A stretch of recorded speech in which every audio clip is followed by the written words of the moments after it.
Amém. Graça e paz a todos os irmãos, podem-se assentar. Eu gostaria de começar esta tarde com o Salmo 96. Esse será o nosso ponto de partida, Salmo 96. E nesta tarde pretendo falar-vos sobre reacendendo a paixão pela glória de Deus. E nada melhor do que começar com um livro que tem a ver com paixão, com louvor, com adoração. Salmo 96. E assim disse o salmista Davi. Salmo 96, no contexto em que a arca entra em Jerusalém, porque Davi quer estar mais próximo de Deus. Salmo 96. E assim diz esta linda música: cantai ao Senhor um cântico novo, cantai ao Senhor todas as terras, cantai ao Senhor, bendizei o seu nome, proclamai a sua salvação dia após dia, anunciai entre as nações a sua glória, entre todos os povos as suas maravilhas. Porque grande é o Senhor e muito digno de ser louvado, temível mais que todos os deuses. Repete comigo: temível mais do que todos os deuses. Porque todos os deuses dos povos não passam de ídolos. O Senhor, porém, fez os céus. Glória e majestade estão diante dele. Força e formosura no seu santuário. Tributai ao Senhor, ó famílias dos povos. Tributai ao Senhor glória e força. Tributai ao Senhor a glória devido ao seu nome. Trazei oferendas e entrai nos seus átrios. Adorai o Senhor na beleza da sua santidade. Tremei diante dele todas as terras. Dizei entre as nações: reina o Senhor. Ele firmou o mundo para que não se abale e julga os povos com equidade ou com justiça.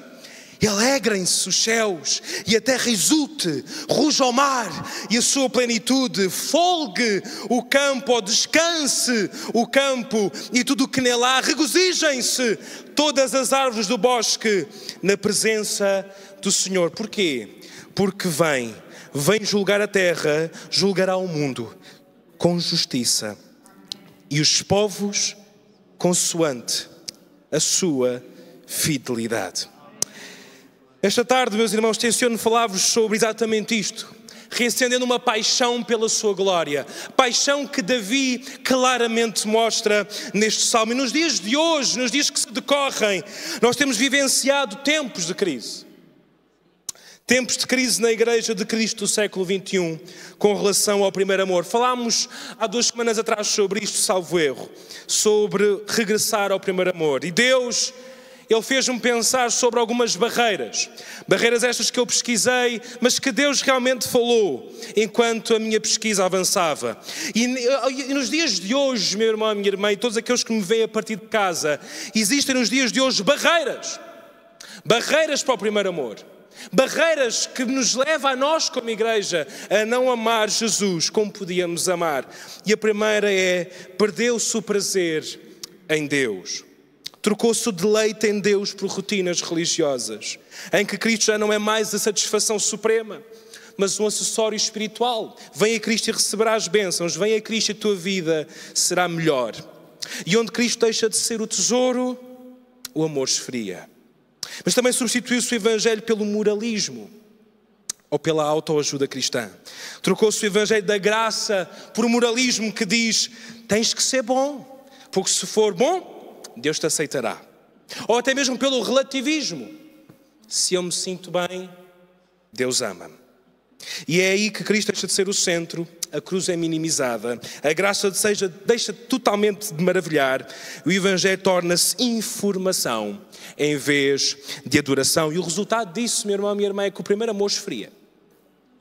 Quando pegamos Deus e o seu Evangelho como informação. Mas também há uma falta de visão da beleza. Deixamos de contemplá-lo, a beleza, a sua grandeza, em que muitos têm uma visão reduzida da sua santidade, da sua majestade. E uma geração que não contempla é uma geração que não se apaixona. Mas, irmãos, chegamos à 4ª barreira. Eu quero parar aqui com vocês. Já vamos às boas notícias, sejam descansados, não se contorçam tanto assim. Que são as distrações. distrações culturais, ou então idolatrias modernas que roubaram a nossa atenção. Vivemos a era das distrações, a tecnologia roubou o nosso tempo, o consumo roubou o nosso desejo, a produtividade roubou o nosso descanso. Somos muito bons a fazer, somos muito maus a parar. Entretenimento roubou a nossa adoração, mas também há uma redução do cristianismo a ministério e não a relacionamento. Muitos dizem ministério da vida cristã, como se a vida cristã fosse só fazer. Mas Jesus, Ele nos vai falar na sua palavra e ao longo da sua história, a sua biografia na terra, em que Cristo confronta pessoas que sabem fazer muito bem o seu papel religioso. Fariseus que eram conhecidos como homens letrados, homens que amavam a lei, mas que só viviam na performance. E quando nós só vivemos performance, nós abandonamos aquele amor relacional. Querem um bom exemplo? A igreja de Éfeso, em Apocalipse 2. E olhem este grande elogio de Jesus, mas é um elogio agridoce. Conheço as tuas obras. Conheço as tuas obras. Tu tiraste a minha atenção. Tanto o teu labor como a tua perseverança, e que não podes suportar homens maus. Até aqui está tudo ótimo. E que puseste à prova os que a si mesmo se declaram apóstolos e não são, falsos mestres. E achaste-os mentirosos, e tens perseverança, e suportaste provas por causa do meu nome, e não deixaste te esmorecer. Jesus, uau, que coisa maravilhosa! Tenho, porém, contra ti uma coisa, é que abandonaste o teu primeiro amor. E abandonar o primeiro amor, irmão, não é abandonar a fazeres. Marta era muito boa a fazer coisas, mas Maria era boa a estar nos pés do Mestre. E Jesus hoje, Ele deu-me esta palavra: igreja, sejam como Maria, não sejam tanto Marta. Porque Marta estava atarefada, Marta estava distraída, Marta trabalhava muito. Mas Maria sabia estar no lugar certo, na hora certa. Porque quando Jesus está, Ele não te pede atividade, Ele pede atenção. Amém. Eu vou voltar a repetir. Onde Jesus está, Ele não pede atividade, Ele pede atenção. Atenção. E atenção é estar aos pés. Atenção é dizer: Senhor, é bom fazer muita coisa para Ti, mas é melhor ouvir de Ti. Porque não só de tarefas viverá a igreja, mas de todas as palavras que saem da boca de Deus. É um inventar, capítulo 1, versículo 15, mas é um inventar muito bom. Mas pensem nisto, não só da fazeres nós iremos viver. Claro, Jesus quer a nossa atividade, quer uma igreja ativa, mas quer uma igreja relacional com Ele. Em suma, sim, falamos de barreiras, mas eu não quero falar-vos de barreiras, quero falar-vos de soluções. E a primeira solução é reconhecer quem Deus é. Repete comigo: reconhecer quem Deus é. Agora viras para o teu irmão e dizes: irmão, você sabe quem é Deus? Você sabe quem é Deus? Você sabe quem é Deus? E a grande resposta está na Bíblia. Meus irmãos, eu posso ir à natureza e posso ver a glória de Deus. Eu posso até ir à boa moral do ser humano, à natureza moral do ser humano, e uau, está aqui a glória de Deus. Mas a melhor revelação da glória não é a natureza, não é o cosmos, mas a sua revelação especial. Porque a Bíblia não fala de si. A Bíblia fala da história da sua glória, em que você está incluído. E comecemos então com o Salmo 96, 4 e 5, que diz quem Deus é. Cantai ao Senhor um cântico novo, cantai ao Senhor, bendizei, proclamai, anunciai. Mas porquê?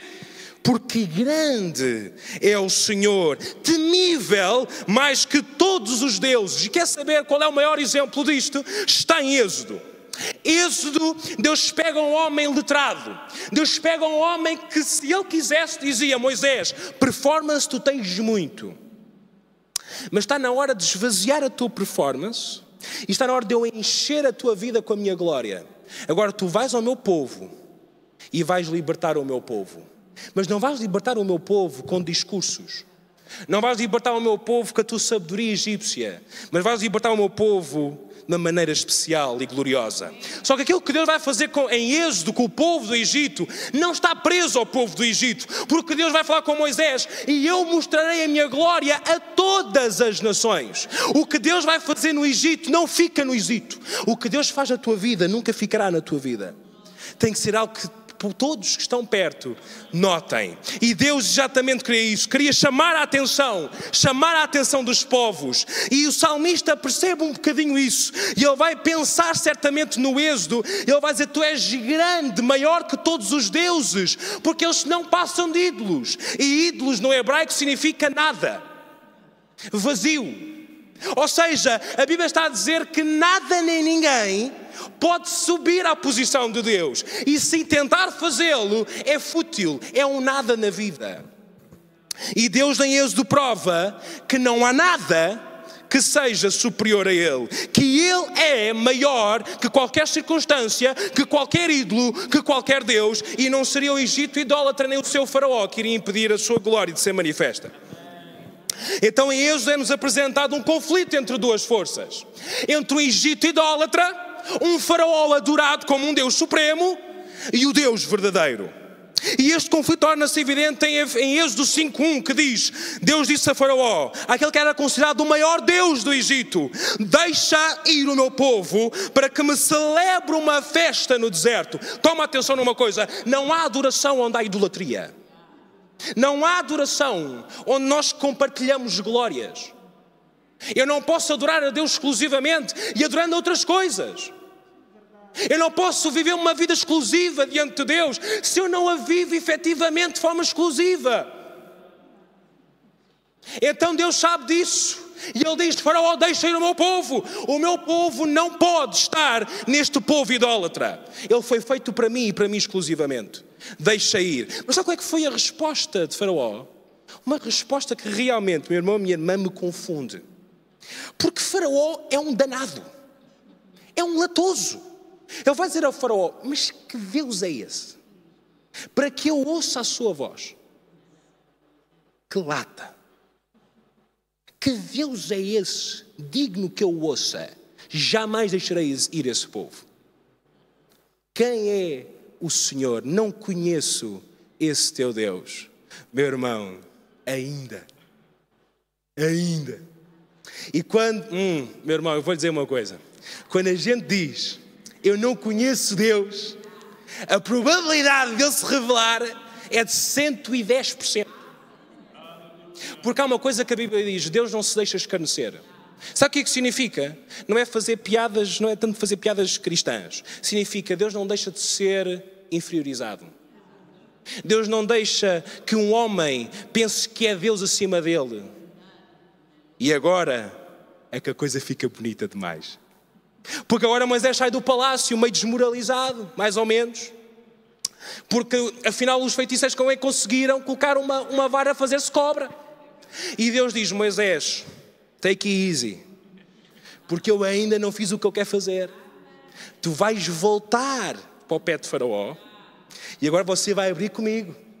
Porque nós precisamos reconhecer quem Deus é. Abra comigo, por favor, abra comigo em Êxodo 9, 13 a 16. Este é o ultimato. Êxodo, capítulo 9, versículo 13.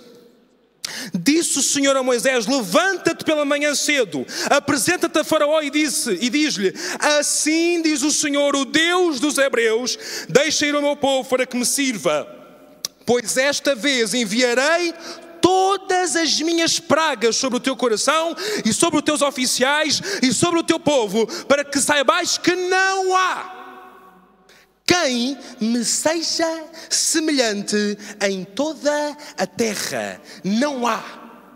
O faraó pensava que havia. Deus vai dizer que não há. E agora eu quero que tu faças uma viagem comigo e tu vais ver todas as pragas. As pragas que Deus lança ao Egito não são tanto moléstias. Não é: estás a ver, faraó? Agora toma lá. Não é isso. Deus não é um Deus caprichoso. Deus não é um Deus picado. Deus não é esse Deus. Então o que é que Deus vai fazer? Já que tu te achas Deus e achas que o Egito é o panteão dos... Porque na altura era. O Egito era o maior panteão idolatra... Pagão, desculpem, é assim que se diz. Pagão que havia naquele tempo.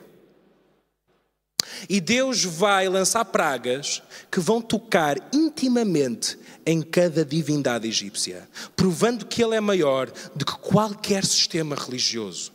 Lembra-se da praga do rio Nilo que se transforma em sangue? Sabia que havia uma divindade relacionada com o rio Nilo, cujo objetivo era trazer fertilidade à terra? Mas esse Deus falhou quando o Deus de Abraão, Isaque e Jacó entrou em ação. Lembra-se também do sol, ou aliás da luz que se transforma em trevas? Havia também uma divindade, chamava-se o Deus Sol, em que Deus também venceu essa divindade. Não que ela exista, mas de forma que os outros entendessem isso. A praga dos insetos, dos piolhos, também era isso, em que Deus estava a dizer: eu sou maior do que qualquer Deus. Até que Ele pega na última divindade chamada Faraó, a morte dos primogénitos, em que Deus tira de Faraó o seu maior bem precioso, provando a ele: nem tu, Faraó, és maior do que eu. Agora vocês estão a questionar: mas o que é que isso tem a ver connosco? O que é que isso tem a ver comigo, Melquisedeque? Eu não me dobro perante estátuas. Eu tampouco vou minimamente a Fátima. Eu acho que o que estás a dizer é muito bonito, mas não serve para mim. Então é que tal pensarmos nas idolatrias modernas? Sabe que idolatria hoje não tem tanto a ver com estátuas, mas tem a ver com coisas que roubaram a nossa atenção. Coisas que chegaram a nós e que tomaram a posição de divindades. Não de forma absoluta que a gente visse claramente, mas de forma subtil elas entraram na nossa vida. Quantas vezes mulheres jovens, elas tiram as suas vidas porque a beleza era tudo para elas. O amor romântico era tudo para elas. E elas perceberam que elas mesmas não eram suficientes. Não tinham sorte no amor. E como pegaram nisso, nesse grande absoluto para a vida delas, muitas delas acharam que a sua vida já não tinha mais sentido. Alguém se lembra da grande crise imobiliária, em que tantos homens ricos, por causa da grande crise imobiliária, se suicidaram porque perderam a sua fortuna? O dinheiro tornou-se o seu Deus. Sabe, idolatria é tudo aquilo que, se alguma vez foi retirado na sua vida, você não fica triste, você fica desesperado. E tanta coisa pode ser Deus na nossa vida. Mas quando nós olhamos para Deus, para a sua glória, nós percebemos que não há nada maior, nada maior do que Ele. E hoje, meu irmão, nós somos desafiados a contemplá-lo, a contemplar a sua glória, a deixar de lado as foscas promessas gloriosas deste mundo, que hoje são glórias, amanhã já não são mais, e que nada mais se mostre a nós como absoluto, quando na verdade são vazias e até mesmo sem sentido. Mas sabe como é que podemos realmente contemplar a glória de Deus? João 1:1 vai dizer: e o Verbo se fez carne, e vimos a sua glória, glória como do unigênito do Pai. E eu consigo imaginar João a pensar em Moisés. Sabe porquê? Porque Moisés, ele vai pedir a Deus uma coisa: Deus, revela-me a tua glória.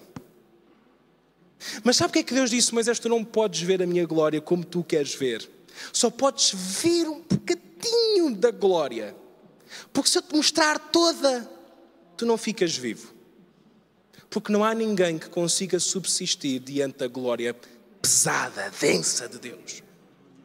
Mas sabe o que é a beleza do Evangelho? É quando nós pensamos nesta história da glória e percebemos que sim, Moisés não conseguiu ter, mas hoje eu e você podemos ter. Porque o Verbo, o Logos, a glória de Deus, o próprio Deus, em que se eu colocar uma balança e colocar 2 pratos nessa balança e colocar todo o cosmos, estrelas, galáxias, tudo aquilo que nós consideramos belo e glorioso nesta vida, mas do outro lado colocássemos Jesus, Ele tem mais peso, Ele tem mais significado, a sua glória não se deixa enfoscar, a sua glória não desaparece. E essa glória se revelou, e ela se revelou de forma tão tão atípica, porque não era a glória que o homem esperava, mas uma glória superior, uma glória que se revelou em humildade, uma força que se revelou em fraqueza, porque a Bíblia diz: o verbo se fez carne, e carne aqui no original significa fragilidade da carne. E o que é que você pensa nisto? O Deus da glória, da densidade, do peso, da beleza, Ele se faz um homem. Mas sabe o que é a maior grandeza? É que mesmo fazendo-se homem, Ele revelou a glória do Pai. Ele revelou a glória do Pai. O Logos divino, o fundamento de todo o cosmos, em que todos, sejam corpos celestes, sejam massivas infraestruturas cósmicas, sejam estrelas, sejam planetas, sejam exércitos, sejam governos, sejam impérios, nada é maior, nada é tão glorioso como o nosso Senhor Jesus. Porém, e volto a repetir, a sua glória foi paradoxal. O seu poder expressou-se em fraqueza, a sua majestade em humildade. E onde é que podemos contemplar o máximo da glória de Cristo? Na cruz. E sabe porquê que eu posso contemplar a glória de Cristo na cruz?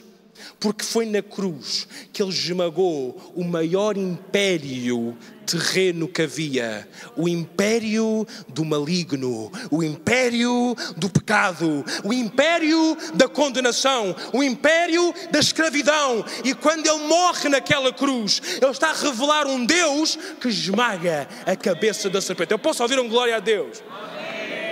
Eu olho para a cruz, meu irmão, e eu sei que aquele povo, ele não conseguia ver a glória de Deus, porque não era a glória que eles queriam ver. E quantas vezes nós olhamos para Deus e olhamos para as suas revelações para a nossa vida e não é aquilo que nós queremos ver? Porque Deus nunca se mostrará à igreja como um Deus furtivo, um Deus que vem para arrebentar, mas um Deus de humildade, de amor, de justiça suprema, que veio destruir o teu maior inimigo, que não se chama governo, que não se chama forças policiais, mas chama-se pecado, chama-se condenação, chama-se domínio das trevas. Eu gostava que tu até fechasses os teus olhos e pudesse imaginar Jesus no caminho da cruz. Pensa em cada momento em que Ele leva uma cruz pesada e ela cai repetidamente aos seus pés. Se calhar até podes ouvir o povo a dizer e a gozar: olha o rei dos judeus, olha a glória deste rei. Imaginem, pensem nas chagas, pensem em toda a dor, pensem como é que ele teve que subir a um monte chamado Monte Gólgota, ou da caveira, que só o nome já arrepia a espinha. Pensem em cada martelada, pensem em cada gozo. E como Faraó, pensem nos fariseus que diziam: já que tu salvas os outros, salva-te a ti mesmo. Agora abre os teus olhos e tu podes ver os teus irmãos. Sabe porquê que nós estamos aqui? Porque Ele não se salvou a si mesmo. Se Ele se tivesse salvado a si mesmo, creia que eu e você não estaríamos aqui.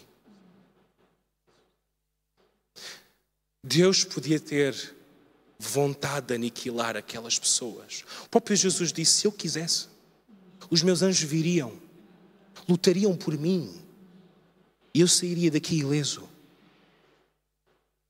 Mas Jesus sofreu a morte para que tu não pudesses vivê-la. Ele sofreu as chagas para que elas nunca te pudessem alcançar. Ele veio e demonstrou a sua glória. E sabe o que é que significa glória? Uma beleza que se deseja alcançar. Algo que se deseja ter. E sabe como é que Ele revela a glória? Revelando aquilo que você mais quer ter: salvação.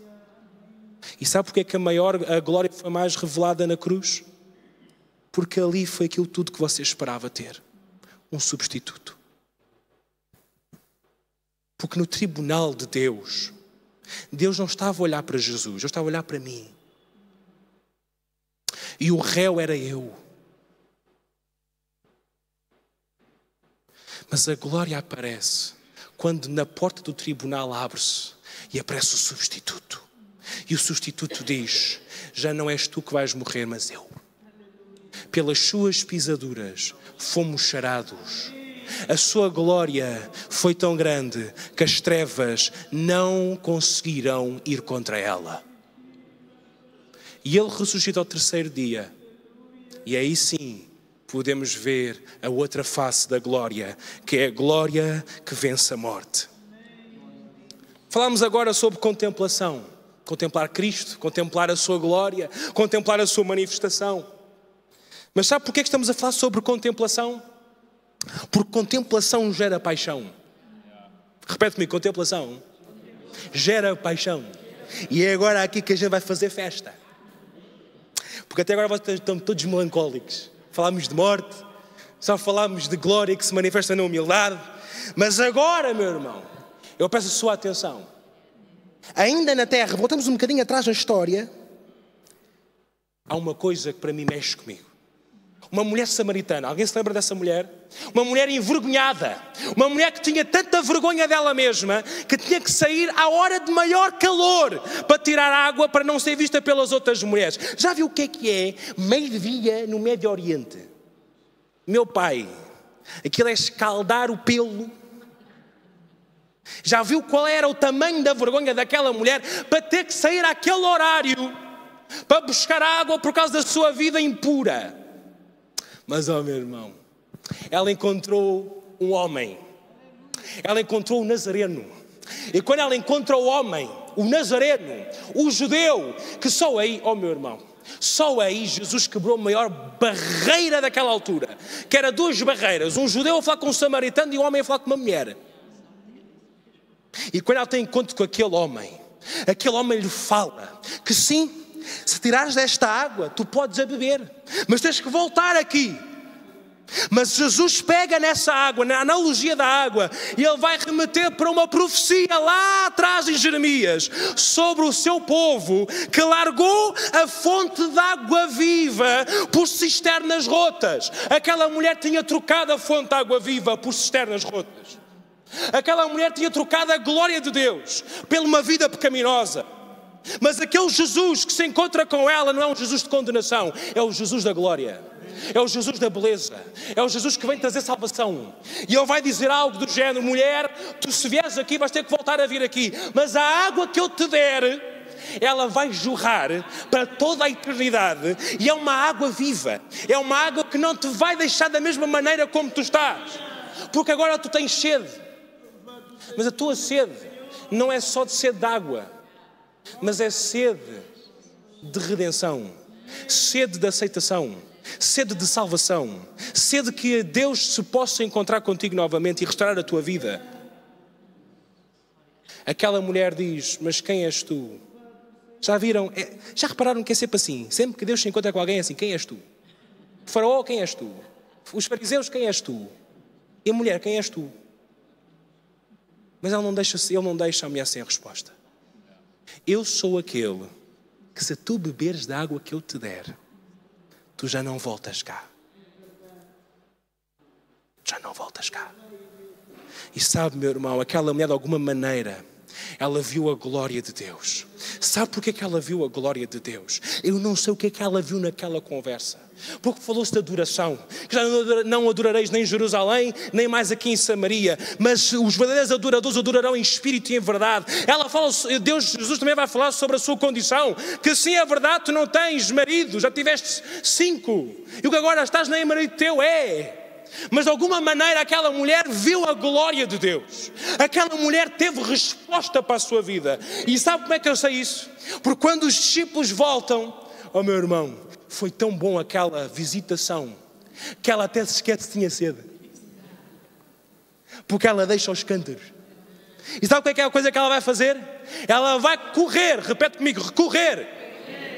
E ela vai correr para proclamar a outros aquilo que ela mesma experienciou. Contemplação gera paixão, paixão gera proclamação. Nós nunca podemos proclamar algo que nós nunca experimentamos. Eu não posso dizer experimenta que isto é bom se eu nunca experimentei. Eu não posso recomendar nada do que eu nunca jamais apreciei. Aquela mulher apreciou. E tu, homem, mulher, irmão, irmã, visitante, pessoa que está-nos a ver a partir de casa, tu hoje podes contemplá-lo através da sua Escritura. Tu hoje podes te apaixonar. E tu hoje podes proclamar. Com paixão gera sempre proclamação. Uma igreja que não proclama é uma igreja que não se apaixonou.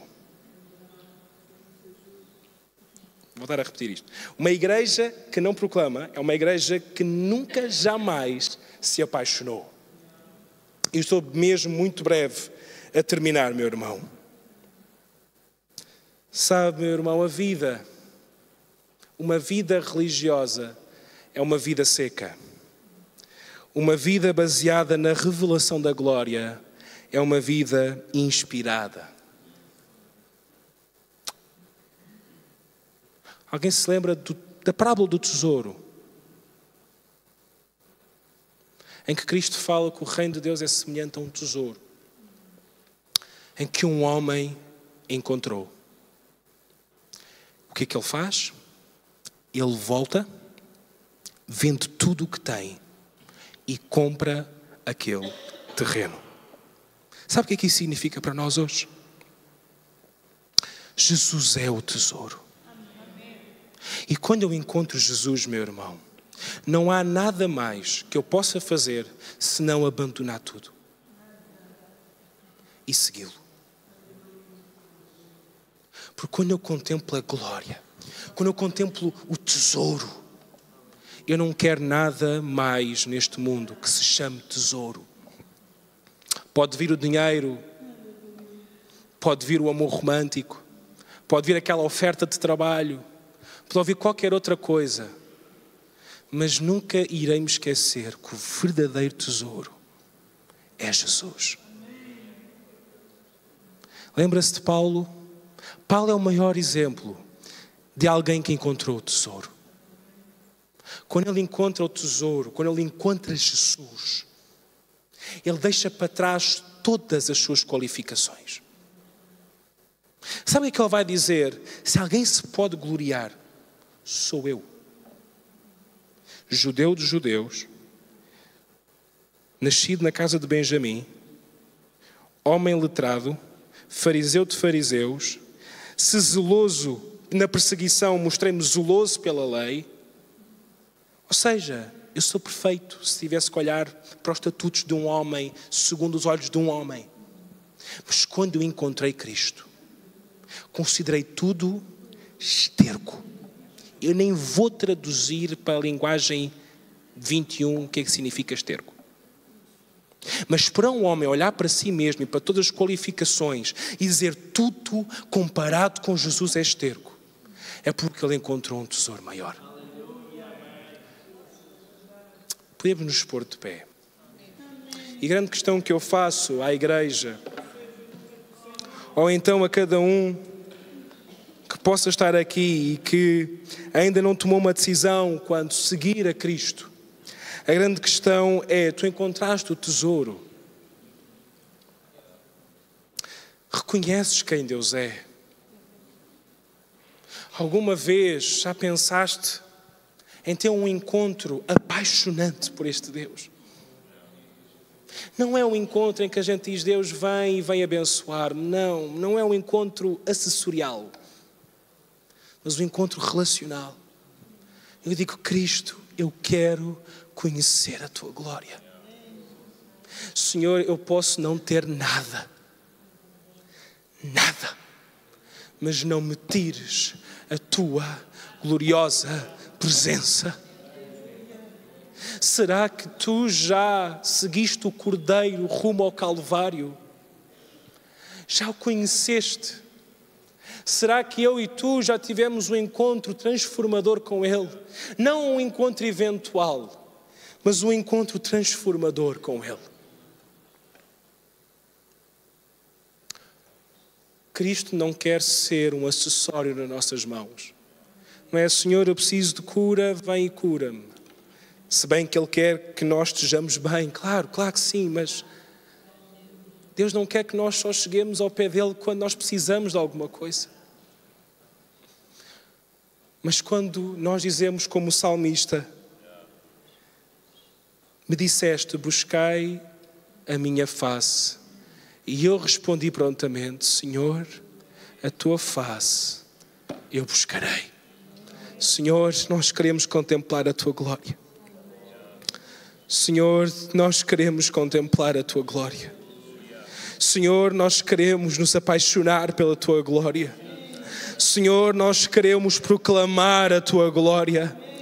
Nós queremos que outros conheçam. Mas, Senhor, como proclamaremos, como te bendizeremos, se nós ainda não nos apaixonamos? Ó Senhor, arde em nós, cria em nós um coração ardente de paixão pela tua glória, paixão por ti, Senhor, para que não te possamos trocar por nada neste mundo. Nada neste mundo. Ó Senhor, nós queremos tomar uma decisão esta tarde. Uma decisão que não tem a ver, Senhor, nem com bênçãos, nem outras coisas quaisquer que Tu nos possas dar. Mas uma decisão baseada em paixão, em que queremos conhecer-Te mais, a Ti e à Tua glória. E se Tu estás aqui e queres conhecer este Deus da glória, se Tu estás aqui e realmente compreendeste que Ele é maior, se Tu estás aqui e realmente percebeste que Ele é a única água viva, que não há nada neste mundo que se compare a Ele, não há nada neste mundo, que Tu possas levantar a Tua mão aí no Teu lugar. Só sou eu e Tu neste momento. Levantar a tua mão e dizer, Senhor, eu quero Te aceitar como meu Senhor e Salvador. Eu quero ter-Te na minha vida como o maior tesouro que eu posso ter, em que nada mais se comparará a Ti. Se tu queres tomar esta decisão, levanta o teu braço bem alto, e diz, Senhor, eu quero. Senhor, eu quero. Senhor, eu quero. Faça um segundo apelo enquanto os do primeiro apelo pensam na sua decisão. O segundo apelo tem a ver com a igreja. Se tu perdeste o teu primeiro amor, se tu perdeste a paixão, se perdeste a vontade, o desejo, o deleite, eu quero orar pela tua vida. Não precisas tanto de ir aqui à frente. Desde que levantes a tua mão, eu posso orar por ti. Eu orarei por ti, porque eu acredito que hoje Deus quer avivar-nos. Eu acredito que hoje Deus quer tocar-nos. Deus quer incendiar-nos com paixão. Porque no dia em que Ele te incendiar com paixão, a tua boca jamais ficará calada. Se tu queres isso, te aproximar dEle, levanta bem alta a tua mão. Eu quero orar pela tua vida. Vou dar algum tempo. Pensa naquilo que falámos. Senhor, Tu vês estas pessoas, Senhor, que levantaram a sua mão. Pessoas que querem reconciliar-se. Pessoas que querem viver o primeiro amor. Pessoas que querem, Senhor, ser apaixonadas, Senhor. Pessoas que querem encontrar-Te, Senhor. Que querem contemplar-Te, Senhor. Que querem viver uma vida ativa, mas uma vida ativa em amor. Ó Senhor, eu te peço que Tu possas revelar a Tua glória. Revela-te, Jesus, porque Tu és um Cristo que revela, porque Tu estás vivo, Tu não estás morto, Tu venceste, Senhor, a morte, o túmulo abriu-se e Tu podes te revelar, porque Tu estás vivo. Senhor, revela a Tua glória e incendeia corações neste lugar. Nós como igreja queremos viver uma vida incendiada em amor. Ó Senhor Jesus, toca-nos, toca nestas vidas, em nome de Jesus, amém, amém. Relembramos então, contemplação gera paixão, paixão sempre gerará proclamação. Deus ricamente vos abençoe.